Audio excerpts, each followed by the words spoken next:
ठाण्यातील एका महिलेने थेट पाकिस्तानमध्ये जाऊन लग्न करण्यात आलेलं आहे। त्यानंतर ती पाकिस्तानातनं पुन्हा आता ती ठाण्यात आलेली आहे। आपण सध्या या ठिकाणी आहोत ते लोकमान्य नगर परिसर आहोत आणि याच ठिकाणी ती परिसर राहते। मात्र त्यांनी ज्या पद्धतीने आधार कार्डवरती नाव बदलण्यात आलेलं त्याच्या अगोदर तिने गॅझेटमध्ये नाव जे बदलण्यात आलं त्या ठिकाणी आपण आहोत आणि याच ठिकाणी जे झेरॉक्स सेंटर आहे आणि याच ठिकाणी गॅझेट बनवण्याचं काम जे होत असतं आणि याच ठिकाणी अनेक लोक जे येत असतात। त्यामुळे नक्कीच या ठिकाणी आपण त्यांच्याशी बातचीत करणार आहोत आणि याच ठिकाणी त्या महिलेने म्हणजेच ज्या महिलेचं नाव जे होतं पहिले नगमा नूर मकसूद अली उर्फ सलमा खान, तिने सलमा खान नंतर नाव जे ते बदलण्यात आलं। मात्र तिने कशा प्रकारचे या ठिकाणी प्रोसेस केली ते आपण या ठिकाणी विचारणार आहोत। काका काय सांगाल, या ठिकाणी आपलं नाव सांगा, एकंदरीत त्या महिलेकडनं कोण आलेलं या ठिकाणी नाव बदलण्यासाठी? आई आणि मुलगी दोघंही आलेली, आई आणि मुलगी दोघंही आलेली आणि त्यांनी पॅन कार्ड आधार कार्ड लाईट बिल एक फोटो आणून दिला आणि नवीन आणि जुनं डॉक्युमेंट दाखवलं त्यांनी ओरिजिनल। हे आम्हाला कॅन्सल करायचं, हे ठेवायचं आहे, त्याप्रमाणे आम्ही स्कॅन करून गव्हर्नमेंटला पाठवलं। गव्हर्नमेंटने त्यांना गॅझेटची जी रिसिप्ट कॉपी पाठवली ती कॉपी त्यांना आम्ही दिली। कोणते डॉक्युमेंट्स लागतात ज्यासाठी तिने नाव बदललं गॅझेट? पॅन कार्ड आधार कार्ड आणि लाईट ऍड्रेस प्रूफसाठी लाईट बिल एक फोटो। त्या 2 लेडीज होत्या कोणतरी।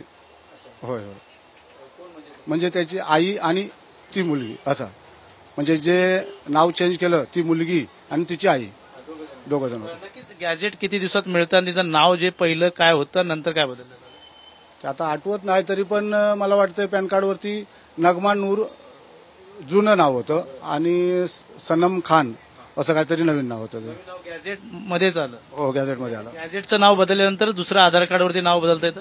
हो, बदलता येतं, पण गॅझेट शिवाय अगोदर बदलता येत नाही। आता हे त्यांनी कुठून बनवून आणले हे आपल्याला कल्पना नाही। नक्कीच पुढचं काय पोलिसांनी त्या संदर्भात तुमची चौकशी केली का? बोलणं काही नाही, कारण आम्ही लिगल प्रोसिजर फक्त गॅझेटची केली, त्यामुळे काय विषय येत नाही, पण आमच्यापर्यंत कोण अजूनपर्यंत आलं नाही। साधारण गॅझेट किती दिवसात बनतं? 10 ते 12 दिवस। पोलिसांनी याबाबत काय माहिती? काय आपल्याला काय कल्पना नाही किंवा कोण आले नाही आपल्यापर्यंत। नक्कीच या ठिकाणी गॅझेट ज्या महिलेने बनवून घेतल्यात आले ते झेरॉक्स मशीन, मात्र तिच्याकडे जे दस्तावेज होते आधार कार्ड असेल पॅन कार्ड असेल तिने जे ओरिजिनल दाखवण्यात आलं त्याच्यानंतर पुढची प्रोसिजर जी आहे ते करण्यात आली। तिचं नाव जे होतं त्याच्यानंतर तिचं नाव बदलण्यात आलं, सनम असं खान तिचं नाव बदलण्यात आलं। त्यामुळे नक्कीच या ठिकाणी झेरॉक्स मशीन आहे आणि इथं गॅझेट देखील बनवण्यात येतं। मात्र या ठिकाणी पाहायला गेलं तर ठाणे ते पाकिस्तान ही जी महिला जी आहे ते पाकिस्तानमध्ये जाऊन लग्न करून आली। त्याच्या आईचं म्हणणं आहे जे डॉक्युमेंट्स देण्यात आले ते सर्व काय ओरिजिनल होते। या ठिकाणची इंडियन एम्बेसी असेल या पाकिस्तानी एम्बेसी यांनी दोघांनी देखील हे पडताळणी केली। त्यानंतरच तिने पहिलं सुरुवातीला जे आहे ते ऑनलाईन लग्न करून त्याच्यानंतर ती पाकिस्तानमध्ये जाऊन तिने रिसेप्शन केलं।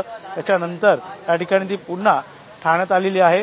तिचं पाहायला गेलं तर आता पोलीस ठाणे वर्तकनगर पोलीस पूर्ण तपास करत आहेत। नगमा नूर मकसूद अली उर्फ आता सध्या सनम खान असं तिचं नाव असून मात्र या संदर्भातले सर्व चौकशी या ठिकाणी करतायत। मात्र ती दिल्ली ते रावलपिंडीच्या नंतर ती थेट पाकिस्तानमध्ये गेली। त्यानंतर पुन्हा तिने तिकडे ज्या व्यक्तीशी लग्न केलं त्याच्यानंतर ती पुन्हा ठाण्यामध्ये परतली। त्यानंतर असा पूर्ण जिचं सफर ते ऐकण्यात आलं। त्यामुळे मात्र या महिलेवरती डॉक्युमेंट्स जे आहेत ते फर्जी डॉक्युमेंट बनवण्याचा जे आहे ते आरोप पोलिसांनी लावले। त्या संदर्भात सर्वात सखोल तपास जे आहे ते वर्तकनगर पोलीस करत आहेत। त्यामुळे नक्कीच आता या संदर्भातला पुढील तपास वर्तकनगर पोलीस कशा प्रकारे करणार हे देखील आता पाहणं गरजेचं आहे। कॅमेरा जितेंद्रसह गणेश सोरा, TV9 मराठी, ठाणे।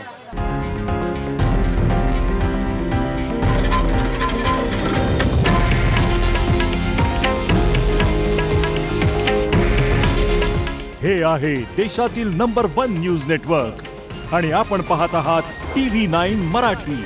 काळजी तुमची, हित महाराष्ट्राचं।